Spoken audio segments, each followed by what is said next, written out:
સંખેડાના ગેડિયા ગામે છેલ્લા 20 દિવસથી પાણી માટે વલખા મારતા ગ્રામજનોની સમસ્યાનો આખરે અંત આવ્યો છે। નવનિર્વાચિત પ્રતિનિધિ દ્વારા આ સમસ્યાનો ઉકેલ લાવવામાં આવતા જ ગ્રામજનોમાં હર્ષની લાગણી જોવા મળી રહી છે। છેલ્લા 20 દિવસથી પાણી માટે વલખા મારતા ગ્રામજનોની સમસ્યાનો નવનિર્વાચિત તાલુકા પંચાયત સભ્યની રજૂઆત બાદ માત્ર 24 કલાકમાં ઉકેલ આવતા હર્ષની લાગણી જોવા મળી છે। સંખેડા તાલુકાના ગેડિયા ગામના પાણીના સંપમાં છેલ્લા 15 થી 20 દિવસથી પાણી ન આવવાને કારણે ગ્રામજનો, ખાસ કરીને મહિલાઓ, અસહ્ય ગરમીમાં ભારે હાલાકી ભોગવી રહી હતી। ગ્રામજનોએ અગાઉ અનેકવાર તંત્રને રજૂઆત કરી હતી, પરંતુ કોઈ નક્કર કાર્યવાહી કરવામાં આવી ન હતી।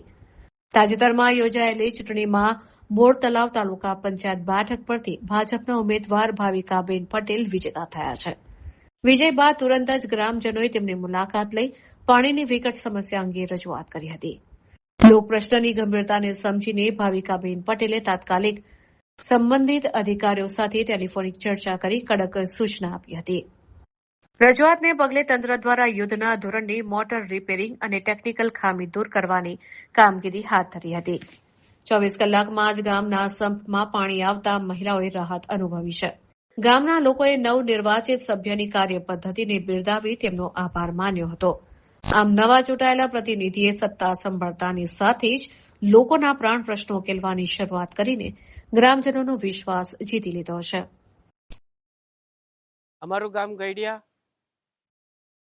સમમાં પાણી આવતું નહોતું, લગભગ ચૂંટણી 15 દિવસ થયા અને આજે ભાવિકાબેન વિશાલભાઈ હાંડોદના ઉમેદવાર હતા ભાજપના, એ જીતી આવેલા છે અને આજે પાણી કાલે એ લોકોને અમે રજૂઆત કરી અને આજે પાણી ચાલુ પણ થઈ ગયું છે અને આવા નવા વિકાસના કામ કરતા રહે એ અમારી શુભેચ્છાઓ છે।